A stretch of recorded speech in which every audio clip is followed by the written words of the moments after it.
Good morning to all of you. I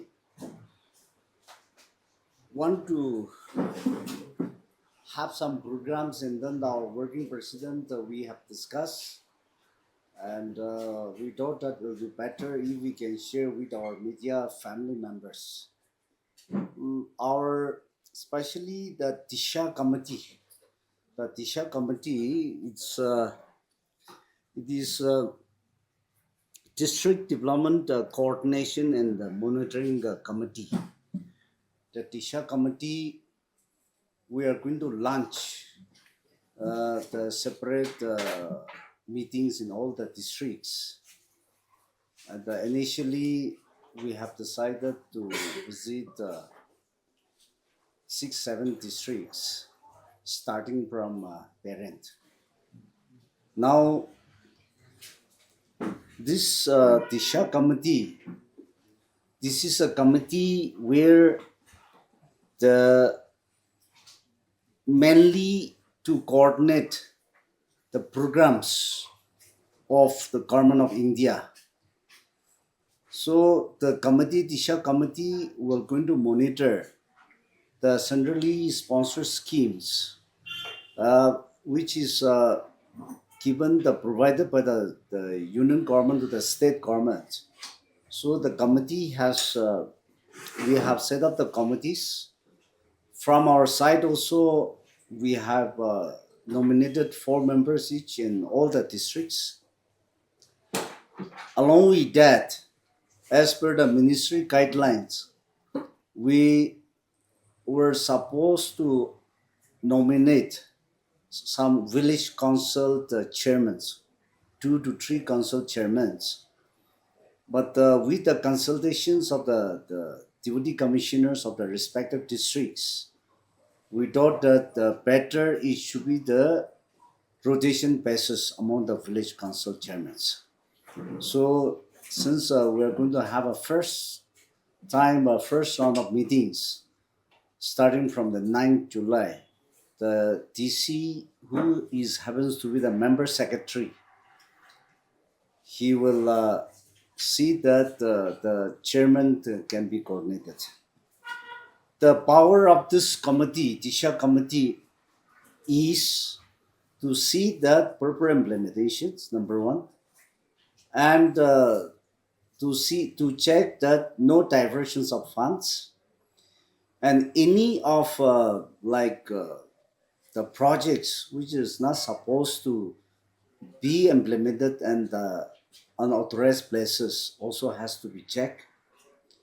Then if there's any grievances from the grassroots villages, grassroots where the people are not getting or not reaching out those programs, that also will be discussed. Then if there's any problems which the projects are not reaching out to the village also, the council chairmen have got every right to write their grievances to the district collectors, that is a deputy commissioner, because he is a member secretary of the DISHA. Then the quarterly, we were supposed to have the meeting at least 3 to 4 times, and if it need arise, more than 4 times also, we can conduct the meetings and review the projects. And we are going to ask the departments how they are implementing. And we want to give a lending hand to the implementing agencies, that means the concerned departments also, that whether they are facing any problems, whether they are facing any problems or the constraint of the funds while doing implementing the projects. So we want to give the helping hand to the departments also, to the implementing agencies also. And in fact, the MP, Lok Sabha MP and the Rajya Sabha MP has been met as a chairman and co-chairman of the district monitoring committee. And the state level chief minister is the chairman. Then the minister of RT is a co-chairman. And the principal secretary of the RD Rural Development is a member secretary. And accordingly, after the district level committee having thorough examinations, will forward the observations, and the state DISHA committee will finally see that the report goes to the ministry judiciously. So these are some of the activities of the DISHA committees. And then the one thing what I have observed is maybe some of the nodal agencies, uh, which they are supposed to get their projects, the sanctions, may not be availed because of maybe communication gap or unawareness of those projects. That is also there. So, well, we reviewing the meetings will see that what are the funds available and the DISHA sanction from the ministry, and which whether our state are fully availing all those opportunities or not. That is also one point. Secondly, it is many of the what I have observed is many of the departments are reluctant to keep even the records. Reluctant in a sense, it is not like the RTI, because we are the DISHA committees here to give the helping hand to the implementing agencies as well as to the state DISHA committee members, and any findings out we are going to communicate to the ministry. So it is a very positive approach. Of course, if the misuse of fund is there, then straight away we have to give a report to the ministry that it is misusing. If they are doing well, then accordingly we'll also recommend the report to the ministry. That is one part DISHA committee, which will before we start the meeting, I'd like to enlighten how DISHA committee is going to work. That is one. Secondly, we have this GDS in the postal service. This is a government tax shiksha. Yeah, government tax shiksha, the GDS recruitment. As earlier I was discussing with all of you. Our Honorable Chief Minister also, he's so keen to see that this is implemented in our state to avail the opportunities for our youths for the employments. And this is one of the gateway to enter in the postal services. Once our local people enters in the GDS, then they will be with the departmental interviews or their conduct examinations. They will ever possible to get a higher up posts, the white collar jobs in their own departments. Now we have requested our Honorable Chief Minister, then our Chief Secretary, to for the benefit of our states and for the local youths, we have requested to implement and declare that the local languages on the Daleks to be recognized as a third language, especially with reference to the GTS employment, postal department's employment for that purpose. Because I think this is one of the best to get the opportunities for their job opinions, because only the metric mark sheet they used to upload, and as per the merit of the marks they used to select and then get appointments they used to get. But our local youths, those who secures the more than 85, 90, or above 90 marks, they always opt for the better studies. They never opt for the tedious employments. And whereas those who are getting below 80 marks, they are not getting the opportunity to get selected because it is the national competitions. So from the mainland, people, those who secures 80, 90, 100 marks, they are the only one who selects as per the merit of their mark sheets and get employment in our state.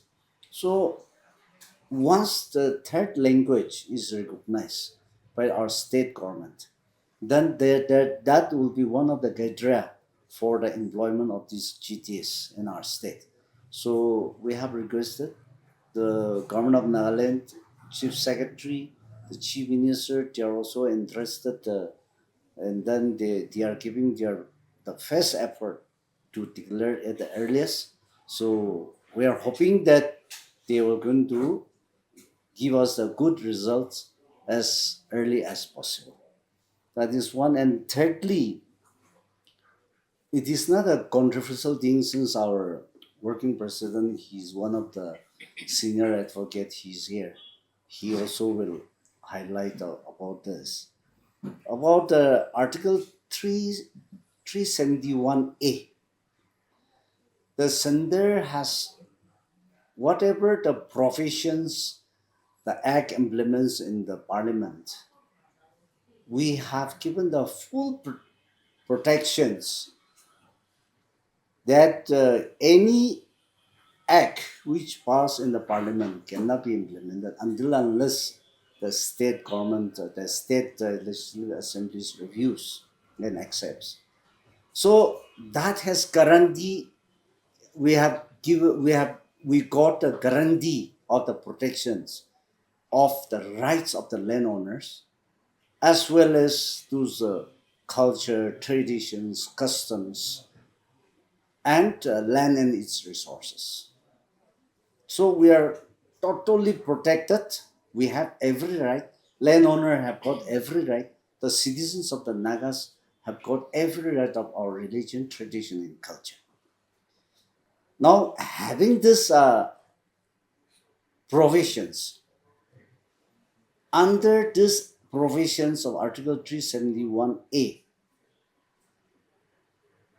how state government, whether state government is bringing any innovative and a positive approach to facilitate for the development and for the empowerment of the states.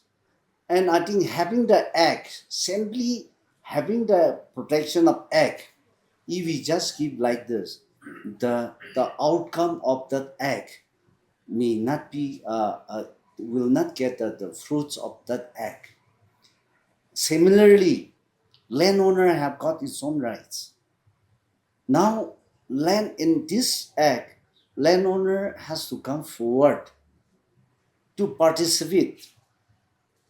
And I think with their efforts, with their understandings, with their land, if the landowners also should give a step forward for the development of the state by donating the land or by understanding with the state governments, if within the state having the protection, the act of Article 371A, I think if we can use that, then definitely the fruits of the Article 71 will enjoy by the citizens of our states. Now, we are, as of now, the Article 371A, everyone is honored that Article 371A, and no one is touching the Article 371A.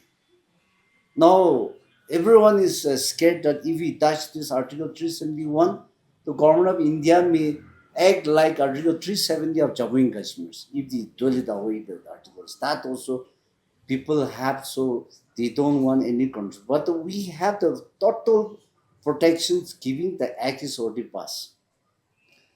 Now, only thing is our state government should know how to use it, how to use that act, and with that act, with that provisions, how to improve our state development and activities, taking the confidence of the landowners, and with the good gestures of the landowners, if we can use it, that is for the productivity and the benefit of our state.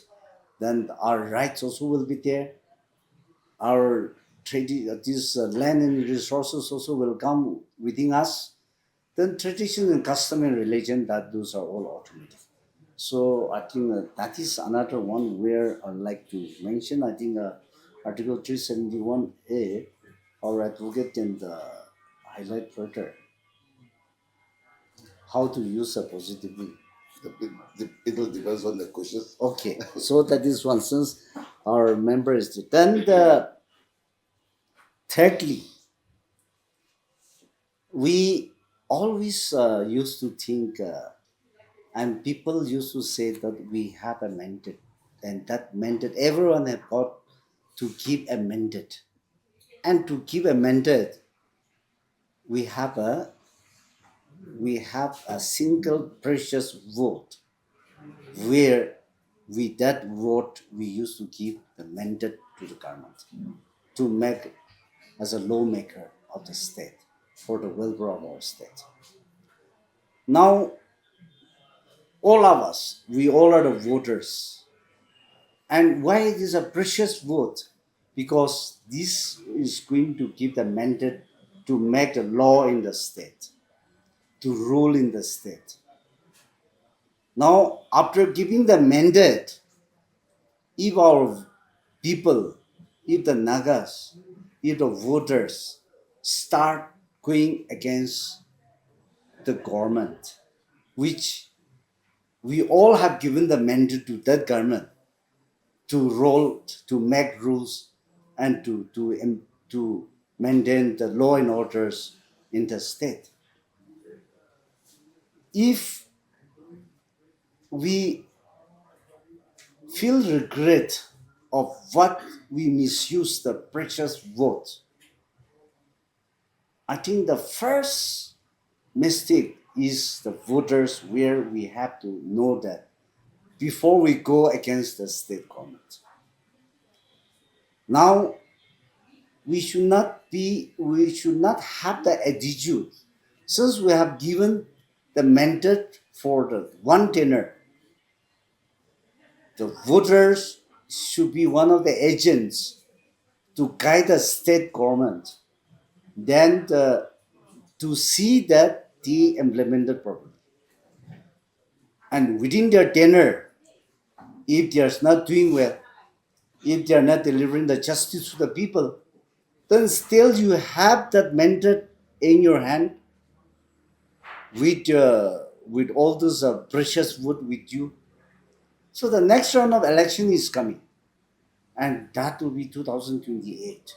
The elections is going to be held, and the same mandate we all are going to give again. So since we have given for one tenure, everyone should see that we also should contribute that state government runs well. But if they are not, then we have the mandate cards, where our precious vote can be cast, selecting the genuine and the reasonable leaders. So I think our mentality and the prospect has to be changed. After elections, we have to see that we should also participate, since we have already given the mandate. I think we should not blame ourselves that I have done wrong. Since whether it's done, we have done wrong or right, it is already casted. So we have to guide the state governments. But if they are not doing well, then the next you have every right to exercise your precious vote to give a mandate to the better persons, for the better party, for a better governance. That is one. And the lawmakers, since the lawmakers is making a law for the welfare of the people, which is very much for the state affairs. And the lawmaker knows very well that when to use, when not to use the laws in the state. So every round of administrations, it all depends on the lawmakers of the state.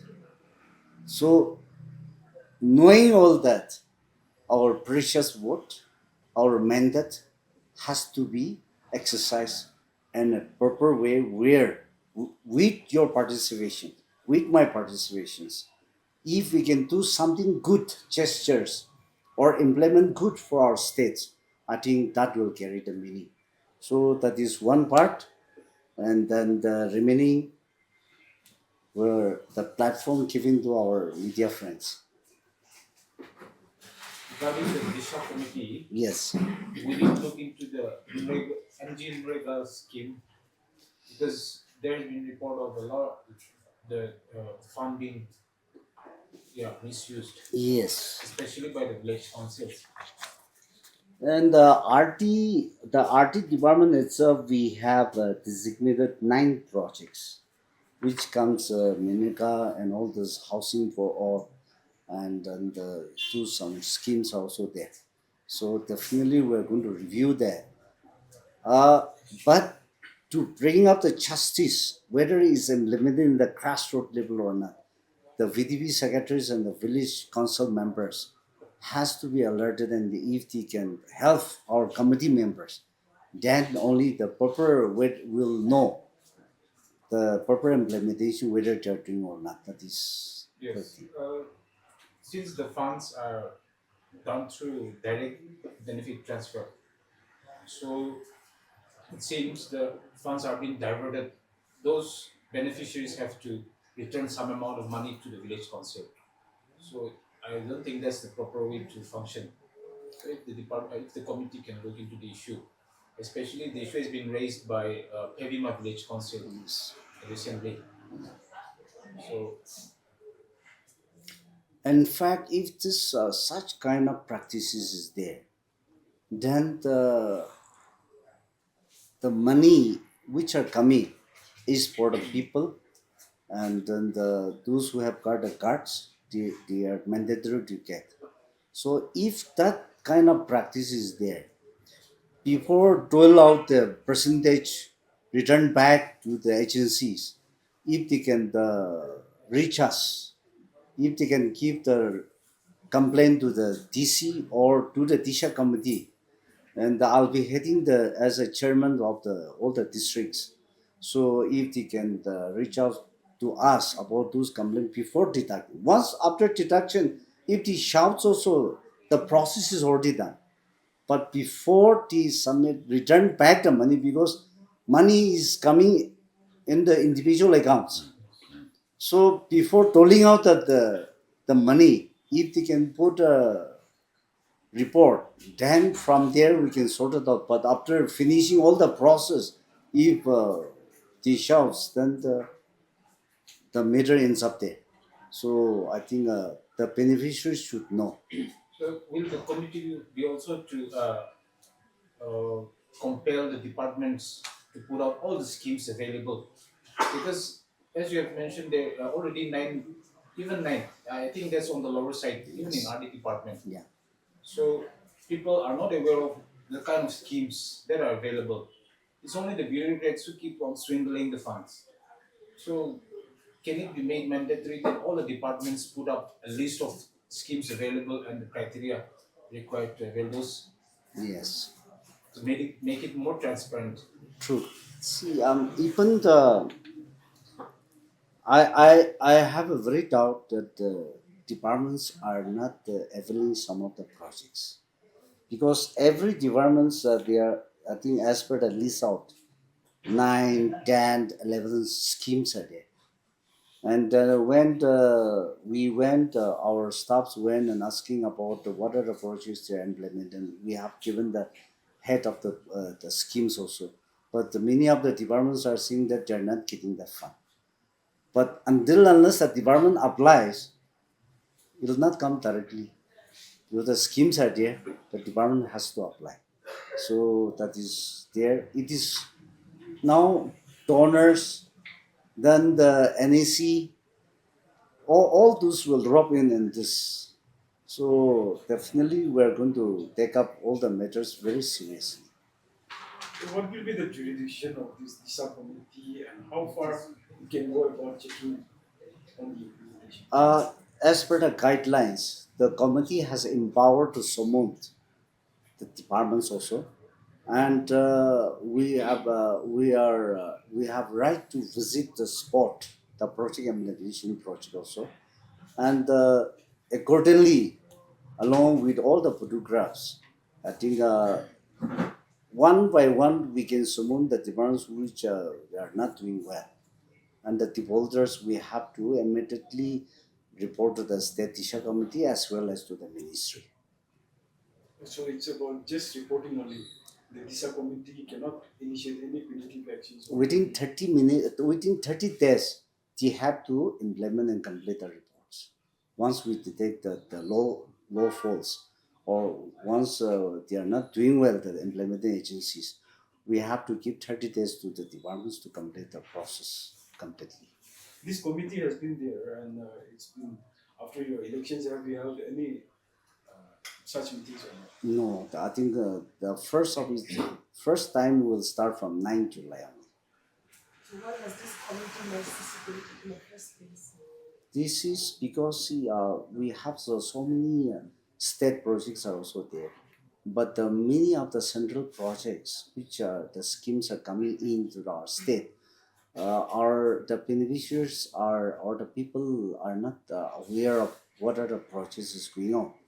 So to tie up between the state government as well as to the ministry, this DISHA committee is mainly appointed to monitor all the centrally sponsored schemes which are implemented in the state. Uh, roughly, how many center schemes will be coming to the state? It is, in fact, earlier, last 5 years, I think 10 years back, it was around 67 small projects were there. Now it is more than 100. I have the list, so I think it is more than the 100 projects. Yeah.